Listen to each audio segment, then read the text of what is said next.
You probably ought to sit fairly near me because Yeah. I'm getting deaf in my old age. That's alright. That's alright here. Is this good? And I don't want to say, huh. That's alright. That's alright here. Alright. You speak up to me, okay? I will. Okay. Okay. I have to say this for the records. Today is Wednesday, January 4th, around 4:30 p.m., and we're interviewing Mary Smith at the American Legion. How are you? I'm fine, thank you. And Mary, could you tell me your date of birth? 11/12/22. Okay. And did you graduate here from Hudson Falls? No, I'm originally from Maine, Oh, you're from Maine. and I grew up in Rockland, Maine. I graduated from Rockland High School. Oh, okay. Did you have any brothers and sisters? Yes, I have 3 brothers and 2 sisters. And Oh. 3 brothers were all in World War II. 2 brothers were in World War II, Oh, really? and 1 in Korea. What did they serve in World War II? World War II, we were all 3. Myself and my 2 brothers were in the Navy. Oh, wow. We're all in the United States Navy. Were they present at any of the major battles? Yes, I had my brother next to me who went into North Africa, which was the beginning of the war, and his ship was bombed out from under him. He swam ashore, and on his way swimming ashore, an English ship picked him up. Then he went on to Italy, and he saw action in North Italy. And then he went to Anzio, and they were anchored in Anzio Harbor. And up on the hill, the Germans had a gun, they called it the Big Bertha, Right. and they used to bomb these ships. My brother told me he never knew which one had his name on it. And then after that battle, he went to, he was on an LST, and they took he helped land troops into the Normandy beach end. Wow. And then he came home for leave, and he said to my mother, my next assignment is Japan, and if I go to Japan, I won't come home. And then we dropped the A-bomb. And then my younger brother, he's younger than both of us, and he was like me. He got in after things had quieted down. But he saw sea duty, and he saw duty on ships, battleships. Okay. Wow, so you had a family history in World War II. And my mother, because she had 3 of us, and we lived in, do you want this extra? No, yeah, tell me everything you want. Oh, okay, so, and of course, and back in then, they used to put banners in the windows with stars on them, and she had 3 for the 3 of us, and because my brother was in all the battle, and we had a postman, his name was Mr. Thurston, and he knew my mother and father, and if a letter came in late from my brother to my mother, he would walk up our street and hand deliver the letter to my mother, so she would get it. Nice. So you graduated from school in Maine, At Rockland High School. Rockland High School. Where were you when Pearl Harbor was bombed? And what were your thoughts on that? I just started nursing school. I started nursing school in September, and Pearl Harbor Day was December the 7th. And I was in a nursing dormitory. There were 20 of us who went in. And we were not allowed any radios in our rooms. So one of my classmates, Sophie, came running down the hall. She says, come with me, come quick, and hear this. And we went into her room and listened to the radio. And Franklin Delano Roosevelt gave his speech about the Day of Infamy. And that's how I learned about Pearl Harbor. What made you decide to become a nurse? Become a nurse? Yeah. All the time I was in high school, I wanted to go to college. Right. And there wasn't money. But my mother did get, and I wanted to be a bacteriologist. I wanted to go to college, and there wasn't enough money. But my mother said, well, if you go to nursing school, Mary, you can earn your money. So I decided I'd go to nursing school. So I went to nursing school. And because they could get enough money together for the tuition for that. I earned my money to buy my uniforms and my extra things that I needed by working all summer long. Okay. And then how did you get to, you were a nurse in the Army, is that right? Navy. Navy, okay. And how did you switch from, you went to nursing school, how did you become a nurse for the Navy? Oh, while I was in nursing school, the Red Cross recruited nurses, and they had what they called, I forgot, Student Nursing Reserve, which meant if you joined that, you could go into the service when you graduated. And that's what I did. I joined that, and then when I graduated, I went into the United States Navy. Is that what you were doing as the war was going on? Because I know you said you got in just at the end of it. Yeah, I was in nursing school. You were in nursing school the whole time? It was 3 years. It was a 3-year years. program. Oh, okay. Where did you go to nursing school? I went to nursing school at a hospital called the Cooley Dickinson Hospital in Northampton, Massachusetts. And that was a 3-year nursing program. I graduated from there. All right. And so then you switched, you went to nursing school and you joined the Navy. Where'd you go for after that? Well, the Navy, they had a hospital in Chelsea, Massachusetts. It was an old sailors' hospital, and they turned it into a naval hospital. I spent a year there, and then I went to Memphis, Tennessee, and they had another naval hospital down there, and I spent a year there. And then that was after the war quieted down, the armistice was signed, and I opted to go out, come out of the service. I was in the reserve, and I decided I'd like to go home and go to school. So I came home and left the service. I was discharged and went home and went to the University of Maine and graduated from the University of Maine. And what year was that you graduated? Let's see. I graduated from the University of Maine in 1951 with a degree in nursing. And while you were in that, the Naval Nursing Hospital, Yes. What was your job? What did you take care of ex-soldiers or? Oh yes, most of it was supervision because we had corpsmen, and corpsmen did a lot of the bedside nursing, but a lot of the medications and the treatments and things and extensive dressings like burn dressings, the nurses did. But we mostly was supervising the nursing corpsman, the corpsman, he was trained. The Navy had a training course for the corpsmen, and they trained them. And it was like a nurse's aide nowadays. And but we were in charge. We were in charge of the units, the nurses. Okay. Did you have any special cases or anything that you remember specifically? I've documented some of my special patients there that Right. I remembered for you. I've written those down, yeah. Yeah, I tried to get that on tape too, though. You need? Yeah. Oh, well, you want me to put this on tape for you then? Oh, you just tell me from your memory. Oh, well, Any stories you have. well, what I've documented there was some of the most memorable ones. Right. When we got to Massachusetts, there was he was a first generation Italian fellow, nice little fellow, and he was so happy to be home.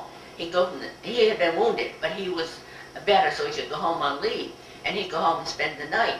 And they used to have to come back in the morning for sick call.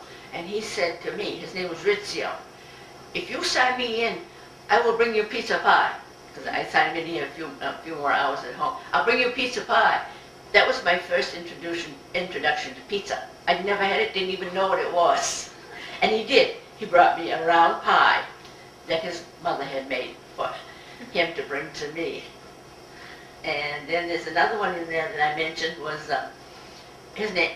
Then when I went to Tennessee, I went right out of Maine, and of course I still have some Yankee accent, but I had and I went down into Memphis, Tennessee, and they had this fellow. He was a young man. His name was Timberlake, and he had multiple fractures, and he was in bed. And then they used to put him in traction with their arms up and their legs up, and of course he was bored to tears.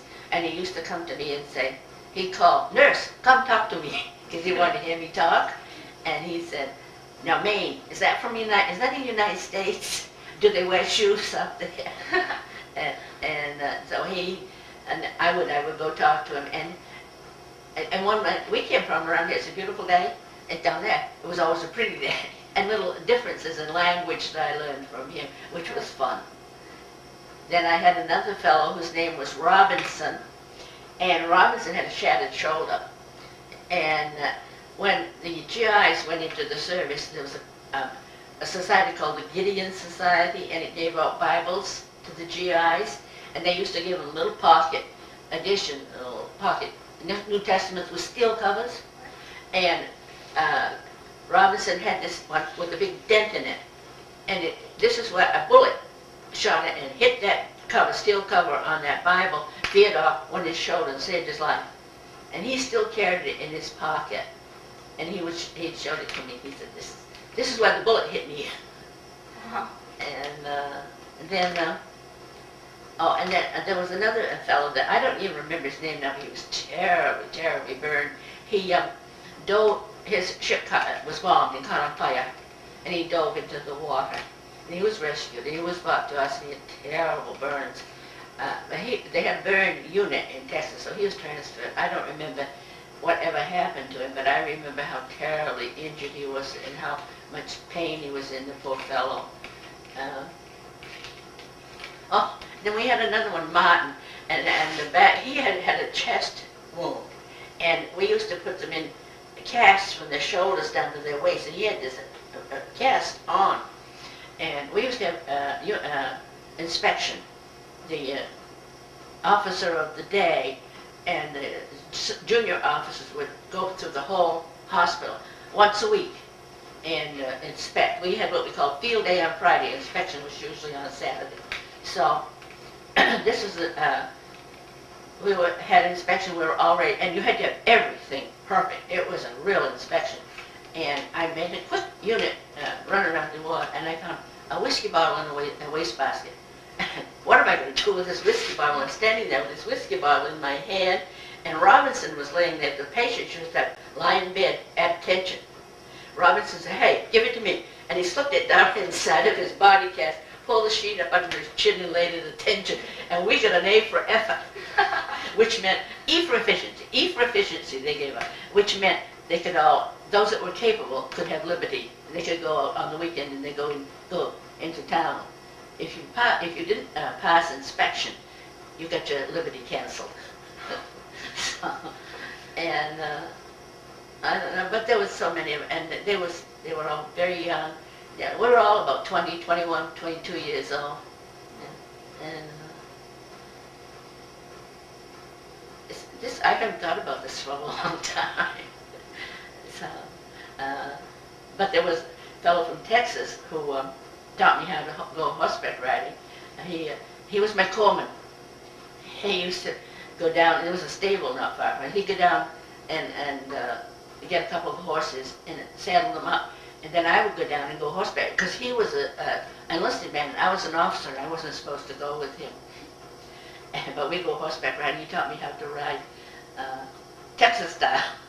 And we'd ride through the fields and the cotton fields. Oh, and they had a there was one place they had a watermelon patch, and there were little round watermelons. And we would take one, throw it in the water, and on the way back we'd have cooled watermelon. We'd stop and eat the watermelon. And then I got called on the carpet for that, because I was an officer, he was enlisted in that. And somebody did see me out. We had an assistant director of nursing, and she was regular Navy, and she had no patience with us kids who were reserved. So I got called down to the senior nurse's office one day, and she says, "Ensign Garish, you've been out with enlisted personnel." And I said, "Yes, I have." She says, "You will not do it again." So that's why he used to go down and get the horses and saddle them up, and I'd come down afterwards. So, you know. So you did it again anyways. Yeah, so we do it anyhow. So we'd see him anyhow. And I don't know, I mean, I haven't thought about this for years, I don't know. But like I said, I saw some of the best orthopedic surgery I've ever seen in my whole life in the Navy. We had this Dr. Hundley, who was a master surgeon. And I did a lot of orthopedics after I got out of the service, because it is an interesting field in medicine and nursing. And I remember we had one patient who had his hand was terribly injured. He lost a thumb. And this doctor took and grafted a piece of a rib onto his hand and made the bone for the thumb. And then he put skin grafts around that bone so that the patient could do this. And he'd touch all of his fingers with his thumb. And that's a very important and using your hands. That's very important that you have your thumb that can touch your fingers. And he did that for this fellow. He revoked that thumb so that he could use it like a regular thumb. And it had been shot right off. Yeah.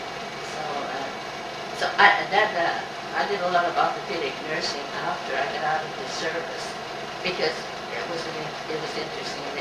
And he was the one. This man, he did some great orthopedic work. And like this man with a shattered shoulder, Robinson, he had orthopedics, and because Timberlake did orthopedics too. They had a lot of bone injuries. Because that's what kept them in the hospital for a long time. Is that who these soldiers were? Were they? Because I know the war was over. Were they left over, still injured from the war? Yes. They had every one of them been injured in battle. Right. They'd all been injured in battle. Every single one of them.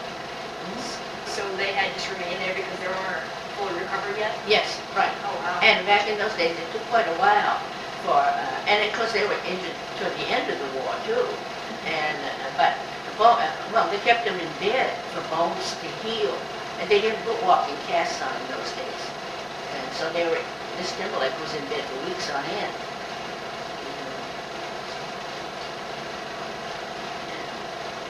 Could you tell me? I know you wrote in here that you felt this was the first war that wasn't for money, but it was for a moral reason, for values. Yes. Did you feel that here at home? Because I know you were home when all the war was going on.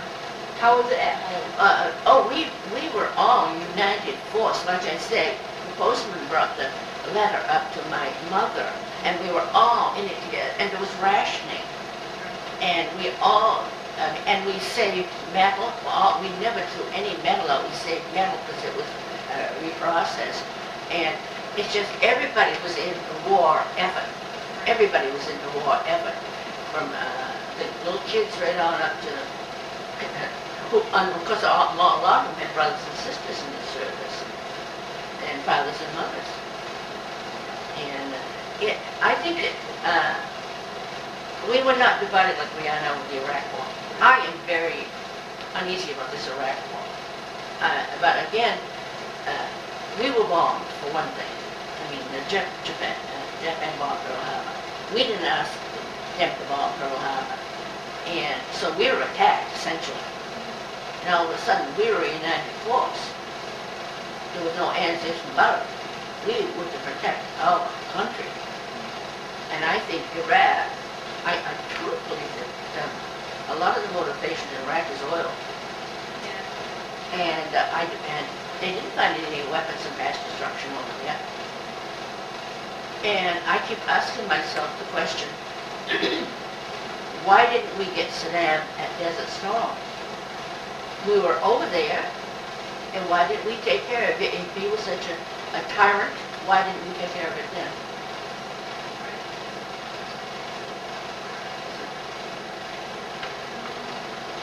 So there was a whole different attitude.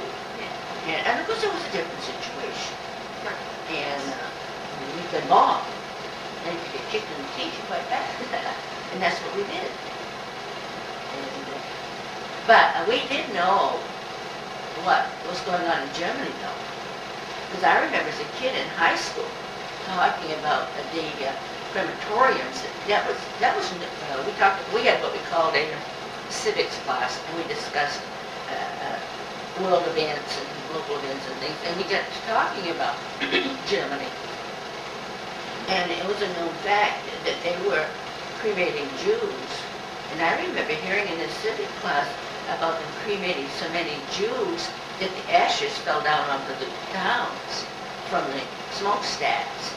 So that we knew that was going on, but again, we were, as the English, across the pond, and we were isolated within Japan bombed, so we had no alternative.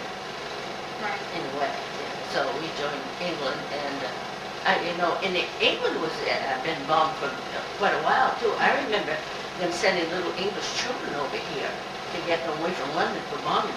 So I think you'll find English men and women of my age who spent several years here in the United States out of London. London was bombed for very well. Right. And we knew about it. I mean, we knew it was going on.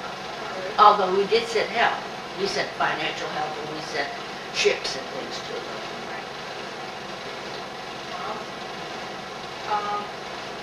How did it affect the community when someone would get one of those letters saying, your son, your daughter has been killed in action? As a whole community agreed. Because we all knew each other. I mean, I'm from a small town in Maine, and I know, I graduated from a school, when I graduated from high school, there was a fellow who graduated with me, Elmer Havner, and Elmer wanted to go into the service, so he joined the Canadian Air Force, and very early in the war, he was killed. And the whole community agreed for Elmer. We all knew him, we all went to high school with him, and all of the mothers and fathers, because we used to visit each other's name, we'd run to each other's houses and visit, and we were a village all together. So that the whole area was devastated, the whole neighborhood, the whole town was devastated. That's too bad. All right, well, so you graduated from high school, graduated from nursing school, joined the Navy, and then you said you went to Massachusetts, but where did you go, when did you go to Tennessee? A year later, I spent a year at Chelsea, and then I was transferred to Memphis. Oh, okay. So I was in 2 years. All right, and then you went to college? After I got out of the Navy, I was discharged from Memphis. All right. I was discharged from the reserves, and then I came out with. Were you discharged because you had... No, it just, my time was up, and I was, and I couldn't, I had an alternative, I could have gone to the Philippines, or taken, what they did, I went on to reserve. I was in the reserve anyhow, but they put me on, I guess they call it standby, and I was in that for several years. And I thought I would like to go out and go to school, because like I said, the war was pretty much over. And I didn't particularly want to go to the Philippines. And I did want to go to college, so I came out. I took a discharge from the reserve college. How was it then after VJ? How did you feel on VJ day? I mean, when you heard of the atomic bombs, what were your feelings on that? Well, it's like I say, when I tell you that, I was in London. It was an anniversary of the dropping of this is probably 10, 15 years ago. And there were, some of the Londoners were criticizing America, and some of the news broadcasts, they were being very critical of America for dropping the A-bomb. And the news broadcaster interviewed an English prelate, an English minister, and I can hear him today, and he said, how do you feel about America dropping the A-bomb? And he said, well, I look at my grandson, and I thank God he's here. And I feel that same way. I would have lost my brother if it hadn't been for the A-bomb. A lot of people got killed, but again, a lot of people got killed at Pearl Harbor. My brother-in-law, that I love like a brother, lost his only brother. He was on the Arizona. And I don't particularly believe in an eye for an eye and a tooth for a tooth. But we had to teach the Japanese a lesson. And they started this, as far as I'm concerned. I don't think we had much of a choice but to really bring them to their knees. Because they had, my brother said, to my mother, and it was a known fact, that the Japanese were expecting the Americans to invade them. And they had programmed every man, woman, and child, if you saw an American, kill it. So, we were kind of between a rock and a hard place. Right, they were, I know that I've heard stories that they could have ridden it out longer, and maybe Japan would have caved in, but I think it was better just to... Well, again, like I say, if we had, we were going to send troops over. And I think something to drink. That's fine. There's no paper cup here, is there? I found some. Oh, you got, I'll just, thank you. And,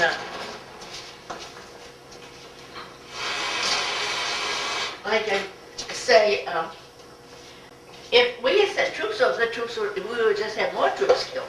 And this is what this fellow was saying. And my brother would have been killed, I'm sure. And, but Now, I know you were, I was surprised you said you were aware of all the crematoriums and things. as a kid in high school, Yeah, okay. yeah, the Holocaust was going on. But were you aware, did they have news coverage of the A-bomb, of the effects on Japan? Oh, yes. Yes? Oh, yeah, and they used, for many, many years, there was a big display at the United Nations of what was done, what the A-bomb did. And it did. It was awful. There's no question about it. It was awful. And they brought a lot of, they called them the Japanese maidens. They were burned. They did a lot of reconstructed work, plastic surgery for these people. They came over to the United States. We did that and helped them with their wounds and things. We did that for years afterwards. Germany didn't do that for the Jews.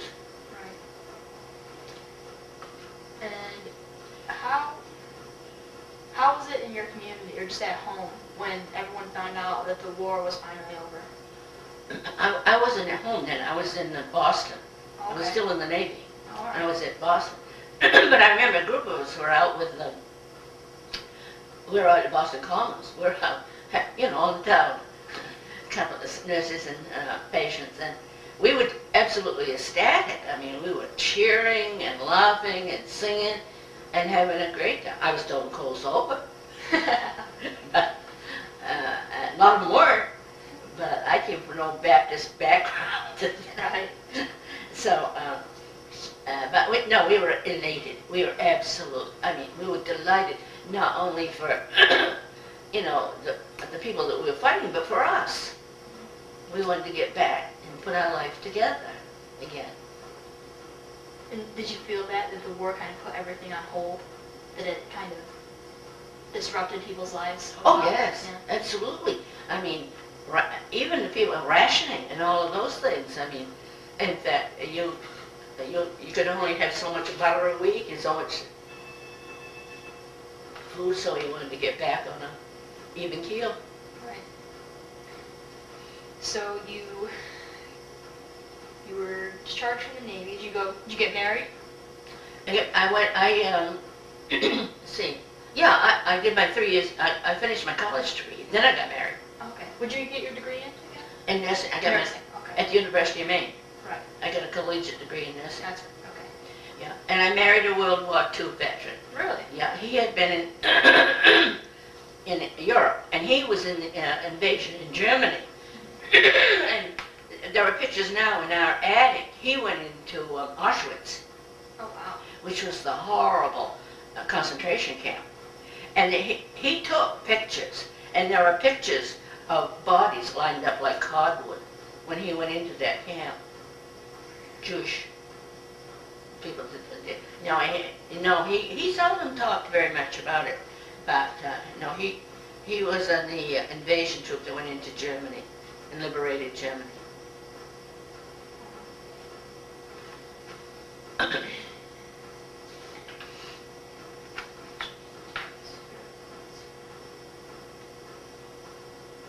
Do you think that the war, or just being a nurse, your experiences, Huh? do you think your experiences with the war changed your life in any way? Yes, Yeah. I do. I think that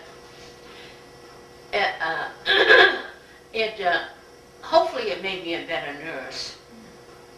I learned a lot about nursing. Like I say, I learned a lot of orthopedic nursing. And also, I learned, I was always pretty much proud of America, but I think I learned to be more proud of it. And I'll tell you right now, I think the American flag is one of the most beautiful sights I've ever seen. You see that on a flagpole waving in the breeze is one of the most beautiful sights you can ever see.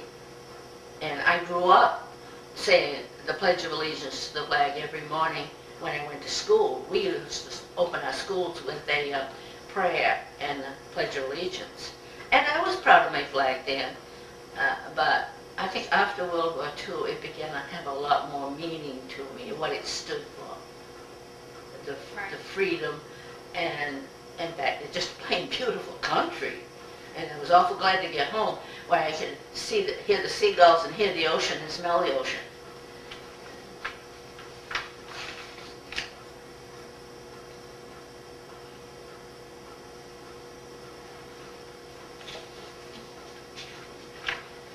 I can remember as a little kid, I was in the 4th grade, and 2 Civil War veterans came and talked to us.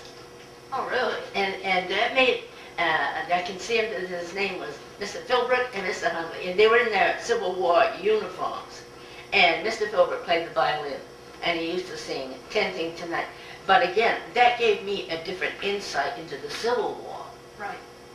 Civil War. And I think talking to people about World War II, hopefully will give them a different insight into World War II. Definitely. Yeah.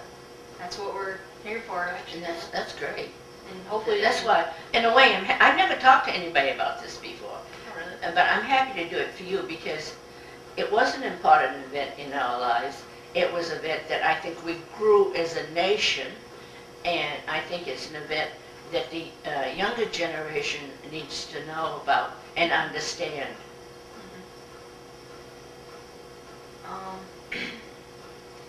So, got married, you have kids, right? I have one. I have a daughter. I have a daughter. All right.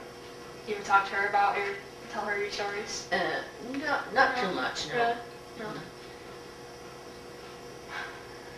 Although both my grandchildren, I had a couple of pictures of me in my Navy uniform. My granddaughter took one and my grandson took the other. They wanted them. Well, yeah, it's interesting. It's an honor to have your grandmother, do something fun.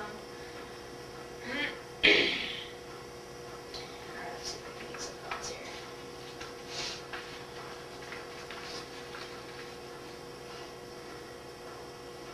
Oh, while you were away in nursing school, your family was at home? I mean, what? While you were at nursing school, your family was at home, right? Yes. How was that for Yes, you? I only got home. Well, I went home that December. I went into nursing school in September. I went home for Christmas. Okay. Then I only got home once a year after that. Oh, wow. And I got home, my first leave, I went home and joined, then I went right into the service. And I went to Boston, and I got home on leave, and I came home. And my father was an old Yankee. He never had much to say, but he came to me and he says, "Come on, Marion, come on downtown with me. I want to buy you an ice cream soda." And we both knew he wanted to take me down through Main Street in Rockland, Maine, show me off in my brand new uniform. That's what he had in his mind. He wouldn't tell me that. But he wanted to show me to all his cronies in my Navy uniform with my gold braid. What was your highest rank that you achieved? I went out as a lieutenant junior grade. Yeah. Alright.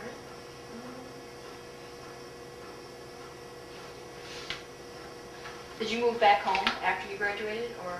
Yes, I went back home, and then I can't remember. I came home in the spring, I think, late spring, and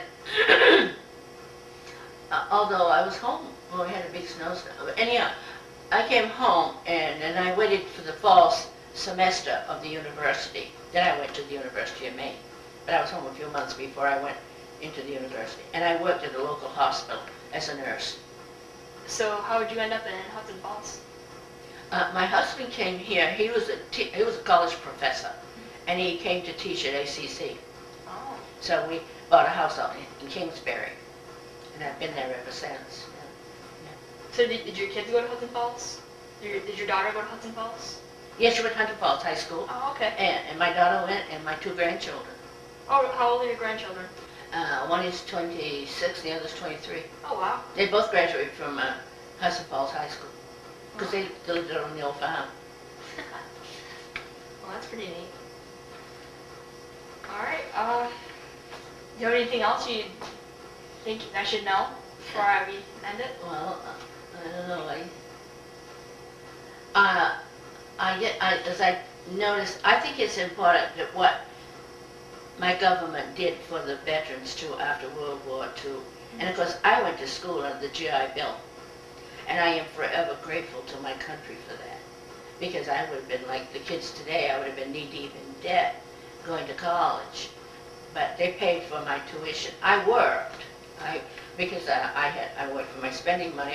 One time, I had 3 jobs at one time going to school. I worked at the local hospital as a nurse, and then the dean of liberal arts dean, mother-in-law came to visit and broke a hip, and she was bedridden. I used to go down and give her nursing care, and then the College of Psychology had a nursery school, and I used to go over there and look at the little kids and make sure they didn't have runny noses and rashes and things that they were going to spread all around.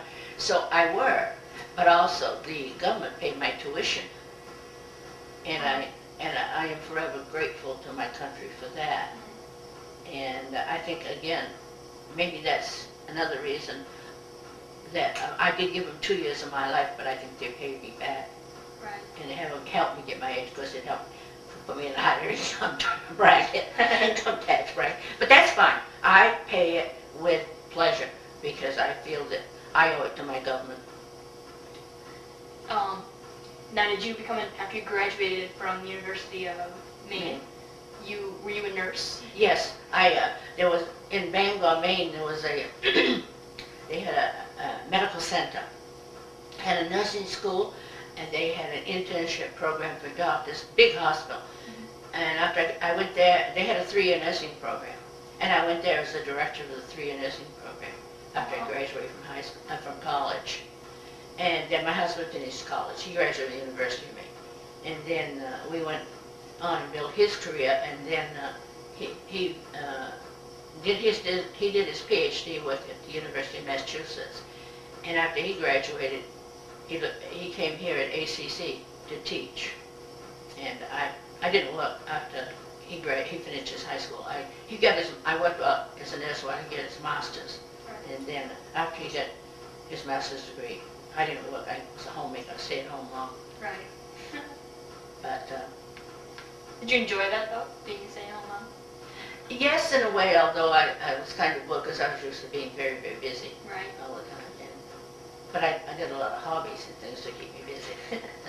But I like, after my daughter got older, I did go back into nursing, because I love nursing. I love nursing. You're retired now? Yes. Yeah.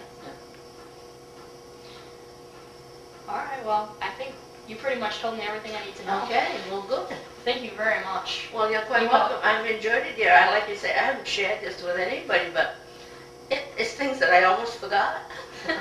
Well, it's a good thing we got it, so no one will ever forget it now. There you go. We'll have kids. It'll... Okay, well, good luck to you. Is that still going?